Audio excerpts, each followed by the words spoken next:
सिंधु जल समझौते पर नोटिस के बाद अब चिनाब का पानी बनेगा भारत की सुपर पावर। पड़ोसी मुल्क में मचा हड़कंप। हजारों करोड़ के 4 प्रोजेक्ट्स पर लगी मुहर। कश्मीर की वादियों में तैयार हो रहा है बिजली का महाभंडार। पाकिस्तान के हाथ से निकली बाजी। पाकिस्तान छोड़ो, चीन को भी नहीं लगी खबर। जिसे मामूली नदी समझ रहे थे, भारत उससे होने वाला है मालामाल। रथले से लेकर पाकल दुल तक पहाड़ों का सीना चीरकर भारत ने शुरू किया मिशन 24 घंटे 7 दिन। अब अंधेरे में नहीं रहेगा हिंदुस्तान। पानी वहीं, लेकिन तेवर नए। बिना एक बूंद रोके भारत ने निकाला ऐसा फार्मूला कि दुनिया के बड़े बड़े इंजीनियर भी रह गए दंग। अरबों डॉलर की बचत और ऊर्जा से लबालब होंगे राज्य। भारत की इस वाटर डिप्लोमेसी से हिल गया इस्लामाबाद का पूरा सिस्टम। दोस्तों, सिंधु नदी और उसकी सहायक नदियों को लेकर पिछले 6 दशकों से जो खेल चल रहा था, अब उस खेल के नियम पूरी तरह बदल चुके हैं।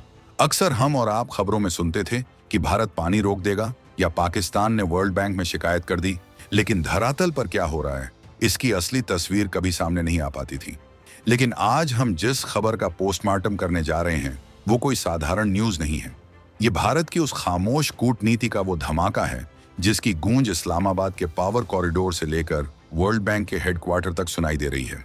2025 के इस नए भारत ने चिनाब नदी की लहरों पर एक ऐसा मास्टर प्लान एक्टिवेट कर दिया है जिसे अब रोकना किसी के बस की बात नहीं है। ये फैसला इतना बड़ा और इतना ऐतिहासिक है कि इससे न केवल जम्मू कश्मीर की तकदीर बदलेगी, बल्कि भारत के कई राज्य मालामाल हो जाएंगे। हम बात कर रहे हैं जम्मू कश्मीर के किश्तवाड़ जिले में चल रहे उन 4 मेगा हाइड्रो इलेक्ट्रिक प्रोजेक्ट्स की, जिन्हें अब सरकार ने सुपर फास्ट ट्रैक पर डाल दिया है। ये प्रोजेक्ट्स सिर्फ बिजली बनाने के कारखाने नहीं हैं, बल्कि ये वो रणनीतिक किले हैं जो बिना एक गोली चलाए दुश्मन को घुटनों पर लाने की ताकत रखते हैं। सरकार ने जिन 4 परियोजनाओं पर अपनी मुहर लगाई है और जहां अब युद्ध स्तर पर काम चल रहा है, उनके नाम हैं रथले, क्वार, किरू और पाकल दुल। सुनने में ये शायद आपको सिर्फ सरकारी फाइलों के नाम लगें, लेकिन हकीकत में ये भारत के वाटर वॉर के वो 4 सिपाही हैं जो मोर्चा संभाल चुके हैं। आखिर क्यों इन 4 प्रोजेक्ट्स को लेकर पाकिस्तान इतना डरा हुआ है? आखिर कैसे भारत ने 1960 की सिंधु जल संधि की शर्तों को मानते हुए भी एक ऐसा रास्ता निकाल लिया जिसने पड़ोसी की नींद हराम कर दी है? इन प्रोजेक्ट्स में ऐसी कौन सी इंजीनियरिंग तकनीक इस्तेमाल हो रही है जिसे दुनिया का 8वां अजूबा कहा जा रहा है? और सबसे बड़ा सवाल, इन बांधों के बनने के बाद भारत की रणनीतिक हैसियत में कितना बड़ा उछाल आने वाला है? इन तमाम सुलगते सवालों के जवाब और इस मिशन चिनाब की रोंगटे खड़े कर देने वाली पूरी कहानी हम आपको इस वीडियो में आगे देने वाले हैं। तो बने रहिएगा वीडियो पर अंत तक, क्योंकि आज आपको वो सच पता चलेगा जो मेनस्ट्रीम मीडिया अक्सर नहीं दिखाता। और इस संबंध में आपके जो भी विचार हों, कमेंट में लिखकर जरूर बताइएगा। दोस्तों, कहानी की शुरुआत होती है उस दर्द से जो भारत ने 1960 में सहा था।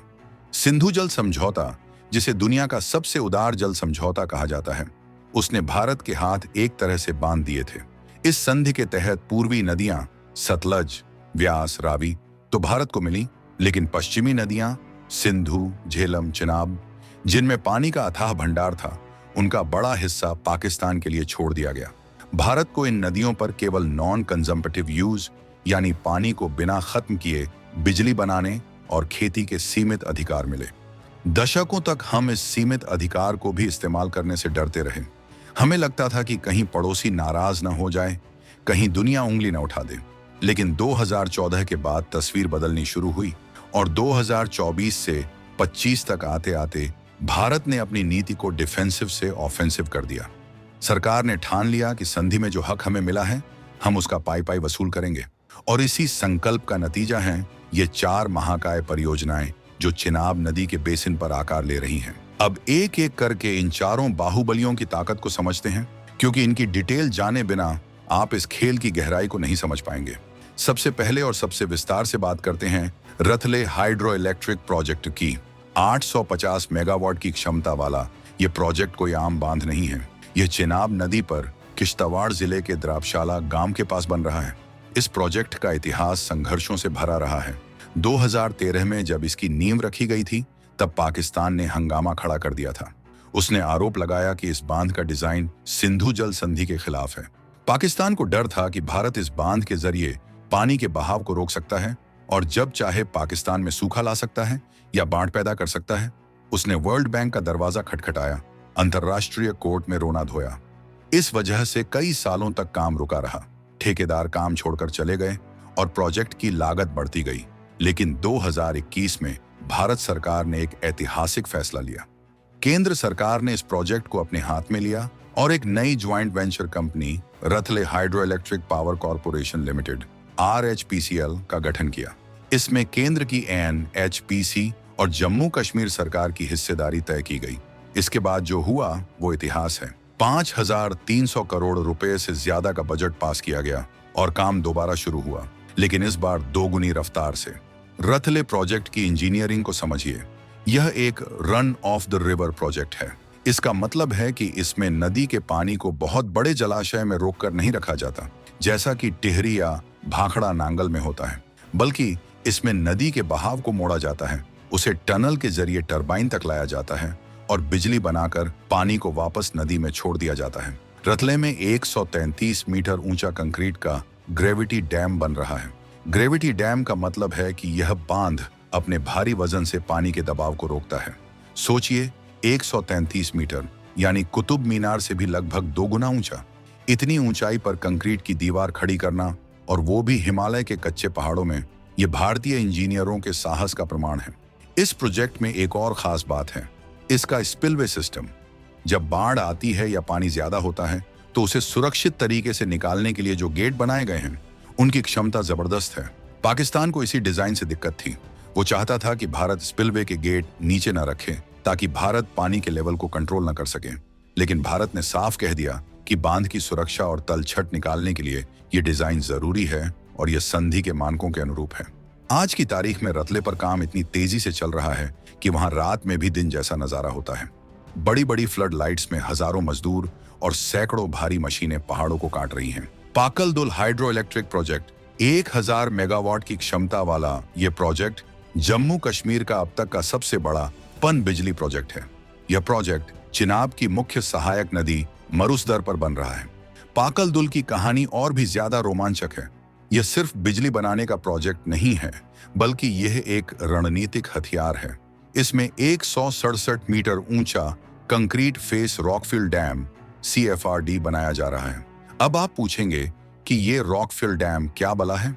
दरअसल कंक्रीट के बांध बहुत महंगे होते हैं और उन्हें बनाने में समय भी ज्यादा लगता है। रॉकफिल डैम में पत्थरों और मिट्टी का इस्तेमाल करके एक विशाल पहाड़ जैसा ढांचा खड़ा किया जाता है और उसके सामने वाले हिस्से पर कंक्रीट की परत चढ़ाई जाती है ताकि पानी रिस न सके। यह तकनीक भूकंप संभावित क्षेत्रों के लिए बहुत सुरक्षित मानी जाती है। पाकल दुल प्रोजेक्ट की सबसे खतरनाक बात दुश्मन के लिए यह है कि इसमें एक बड़ा जलाशय है। हालांकि यह भी संधि के नियमों के तहत है, लेकिन इस जलाशय की क्षमता ऐसी है कि भारत यहां पानी को स्टोर कर सकता है। इसका इस्तेमाल पीक आवर्स में बिजली बनाने के लिए किया जाएगा। सर्दियों में जब चिनाब और उसकी सहायक नदियों में पानी कम हो जाता है, तब पाकिस्तान में पानी की किल्लत बढ़ जाती है और उनकी बिजली पैदावार गिर जाती है। लेकिन पाकल दुल के कारण भारत के पास सर्दियों में भी बिजली बनाने का विकल्प रहेगा। पाकिस्तान को डर है कि युद्ध जैसी स्थिति में भारत इस जलाशय का इस्तेमाल एक हथियार की तरह कर सकता है। या तो पानी रोककर उन्हें प्यासा मार सकता है या फिर अचानक पानी छोड़कर उनके निचले इलाकों को डुबो सकता है। हालांकि भारत ने हमेशा कहा है कि वह एक जिम्मेदार राष्ट्र है और संधि का पालन कर रहा है, लेकिन दुश्मन के मन में बैठा यह डर ही भारत की सबसे बड़ी जीत है। पाकल दुल का काम इतना जटिल है कि इसके लिए 10 किलोमीटर लंबी हेड रेस टनल बनाई जा रही है। पहाड़ों के अंदर 10 किलोमीटर लंबी सुरंग, जिसका व्यास इतना बड़ा है कि उसके अंदर से ट्रक गुजर सकते हैं। यह सुरंग पानी को बांध से पावर हाउस तक ले जाएगी। यह पावर हाउस भी जमीन के ऊपर नहीं, बल्कि पहाड़ के अंदर एक विशाल गुफा में बनाया जा रहा है, जिसे अंडरग्राउंड पावर हाउस कहते हैं। यह सुरक्षा की दृष्टि से बहुत अहम है, क्योंकि हवाई हमले में इसे नुकसान पहुंचाना लगभग नामुमकिन है। तीसरा बड़ा खिलाड़ी इस मैदान में है Kiru hydro electric project. 624 megawatt का यह प्रोजेक्ट किश्तवाड़ में ही रतले से ऊपर की तरफ स्थित है। किरू भी चिनाब नदी की मुख्य धारा पर बन रहा है। यहाँ 135 मीटर ऊंचा कंक्रीट ग्रेविटी डैम बन रहा है। किरू की खासियत यह है कि यह बाकी प्रोजेक्ट्स के साथ एक कैस्केड सिस्टम में काम करेगा। कैस्केड का मतलब है सीढ़ीदार व्यवस्था। सबसे ऊपर का बांध पानी छोड़ेगा तो वो नीचे वाले बांध के लिए ईंधन का काम करेगा, यानी एक ही पानी से बार बार बिजली बनाई जाएगी। यह जल प्रबंधन का सबसे शानदार उदाहरण है। किरू प्रोजेक्ट के लिए भी भारत ने हजारों करोड़ रुपए का बजट आवंटित किया है। यहाँ भी काम की गति देखकर ऐसा लगता है जैसे कल ही उद्घाटन करना हो। किरू प्रोजेक्ट के निर्माण में जो सबसे बड़ी चुनौती आ रही है वो है वहां का दुर्गम रास्ता। सामान और भारी मशीनरी को वहां तक पहुंचाना अपने आप में एक मिशन है, लेकिन भारतीय सेना और बीआरओ की मदद से सड़कें चौड़ी की गई हैं, पुल बनाए गए हैं ताकि कंक्रीट मिक्सर और टरबाइन के पुर्जे सही सलामत साइट पर पहुंच सकें। किरू का महत्व इसलिए भी ज्यादा है क्योंकि यह बेस लोड स्टेशन की तरह काम करेगा, यानी यह लगातार 24 घंटे बिजली सप्लाई करने में सक्षम होगा। और अब बात करते हैं चौथे स्तंभ की, क्वार हाइड्रो इलेक्ट्रिक प्रोजेक्ट। 540 मेगावाट का यह प्रोजेक्ट भी उसी कड़ी का हिस्सा है। 2022 में प्रधानमंत्री की अध्यक्षता वाली कैबिनेट कमेटी ने इसके लिए 4,500 करोड़ रुपए से ज्यादा के निवेश को मंजूरी दी थी। क्वार प्रोजेक्ट में 109 मीटर ऊंचा बांध बनेगा। यह प्रोजेक्ट किरू प्रोजेक्ट से निकलने वाले पानी का इस्तेमाल करेगा। आप देख रहे हैं कि कैसे भारत ने एक पूरी चेन बना दी है। किरू का पानी क्वार में और फिर आगे जाकर रतले में। पानी की एक बूंद भी बर्बाद नहीं होने दी जा रही। क्वार प्रोजेक्ट को पूरा करने के लिए 54 महीनों का लक्ष्य रखा गया था और जिस स्पीड से काम चल रहा है उसे देखकर लगता है कि यह समय से पहले ही पूरा हो जाएगा। इस प्रोजेक्ट से सालाना लगभग 1975 मिलियन यूनिट बिजली पैदा होगी। इतनी बिजली से कई छोटे राज्यों का पूरा साल का खर्चा निकल सकता है। अब जरा इस पूरे परिदृश्य को थोड़ा ऊपर उठकर देखते हैं।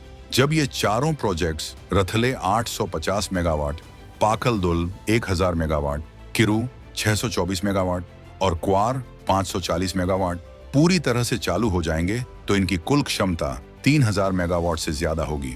यह आंकड़ा कितना बड़ा है इसका अंदाजा आप इसी बात से लगा सकते हैं कि यह पूरे जम्मू कश्मीर की मौजूदा बिजली मांग से कहीं ज्यादा है। इसका सीधा मतलब है कि जम्मू कश्मीर जो दशकों तक बिजली के लिए केंद्र सरकार की सब्सिडी और खैरात पर निर्भर था, वो अब पावर सरप्लस राज्य बन जाएगा।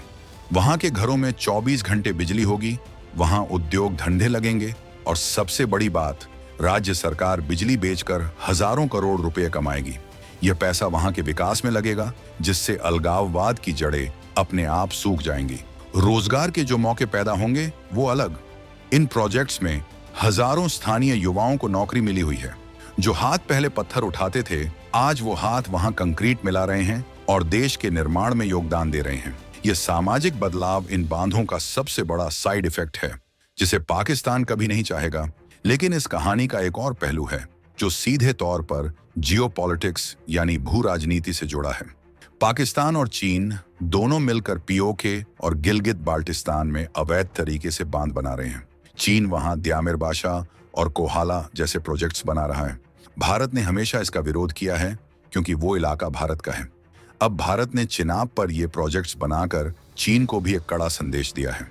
भारत बता रहा है कि हम अपने क्षेत्र में विकास करने के लिए पूरी तरह स्वतंत्र हैं और सक्षम भी। चीन की कंपनियां जो पाकिस्तान में बांध बना रही हैं, उनकी रफ्तार धीमी है, वहां भ्रष्टाचार है और स्थानीय लोग विरोध कर रहे हैं। दूसरी तरफ भारत के प्रोजेक्ट्स में स्थानीय लोगों का समर्थन है और काम बुलेट ट्रेन की रफ्तार से चल रहा है। यह डेवलपमेंट मॉडल की भी जीत है। पाकिस्तान की बौखलाहट का एक और बड़ा कारण क्लाइमेट चेंज और पानी की कमी है।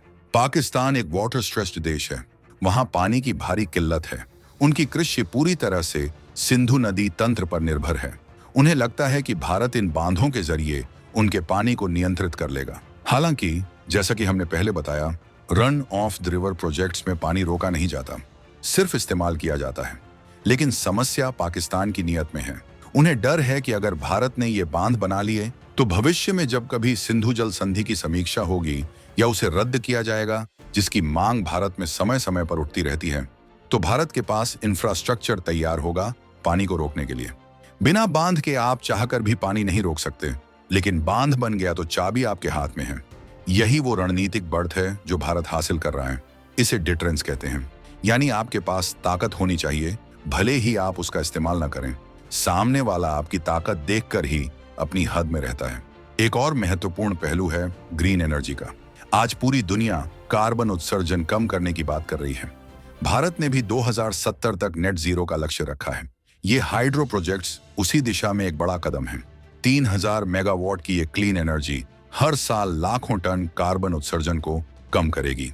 इससे हमें थर्मल पावर प्लांट्स, कोयले वाले कारखाने पर निर्भरता कम करने में मदद मिलेगी। साथ ही भारत जो कच्चा तेल और कोयला आयात करने में अरबों डॉलर खर्च करता है, उसकी भी बचत होगी। यह पैसा देश के रक्षा बजट या स्वास्थ्य सेवाओं में काम आएगा।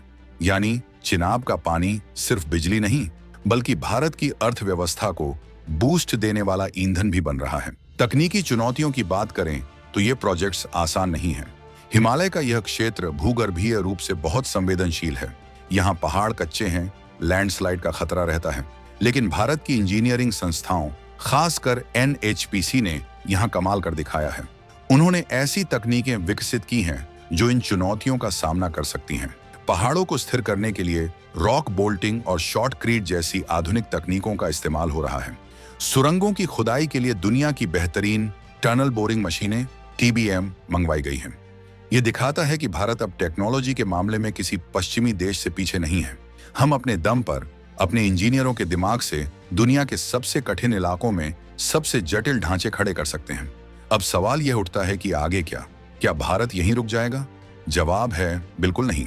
चिनाब पर इन 4 प्रोजेक्ट्स के अलावा भी कई और प्रोजेक्ट्स पाइपलाइन में हैं, जैसे कीरू II, शामनोट आदि। इसके अलावा उच्च बहुउद्देशीय परियोजना पर भी काम चल रहा है, जो रावी नदी की सहायक नदी पर है।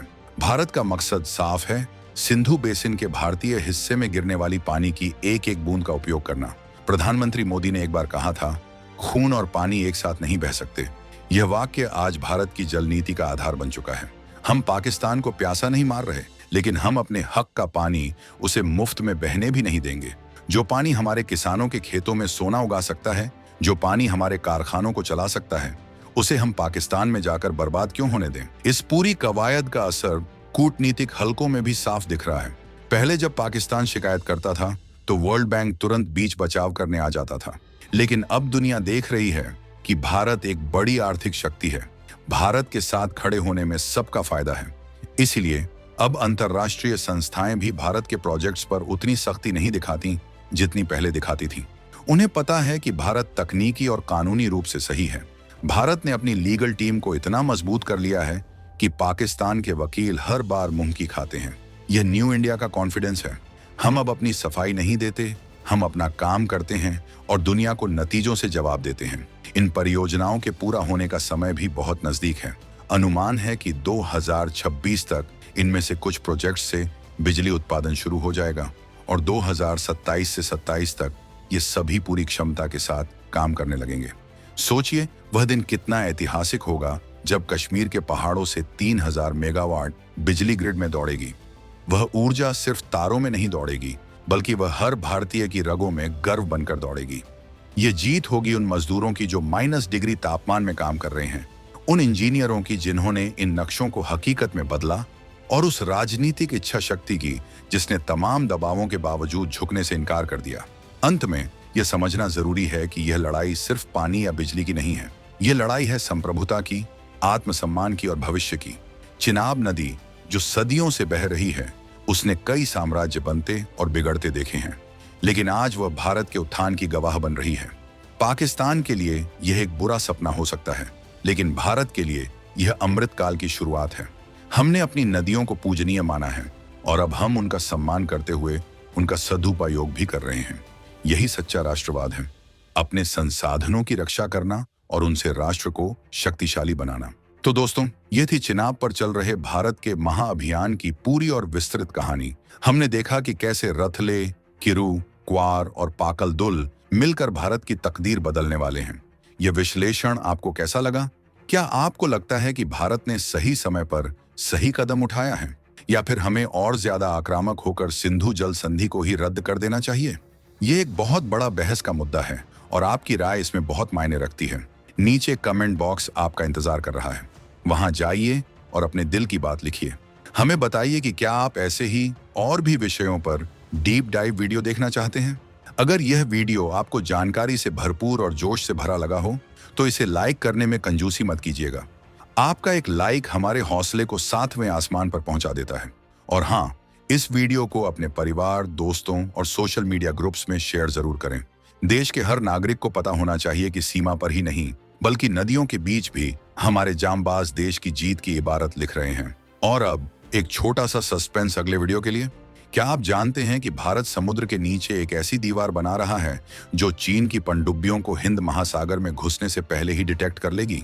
एक ऐसा अदृश्य जाल जिसे सोनार भी नहीं पकड़ सकता। उस सीक्रेट अंडरवाटर सर्विलांस नेटवर्क की रोंगटे खड़े कर देने वाली कहानी हम लेकर आ रहे हैं अपने अगले वीडियो में। तो अगर आपने अभी तक सब्सक्राइब नहीं किया है तो जल्दी से वो लाल वाला बटन दबा दें और घंटी भी बजा दें, ताकि जैसे ही वो वीडियो आए सबसे पहले आप उसे देख सकें। तब तक के लिए अपने देश पर गर्व कीजिए, खुश रहिए और देखते रहिए हमारा चैनल। जय हिंद, जय भारत, वंदे मातरम।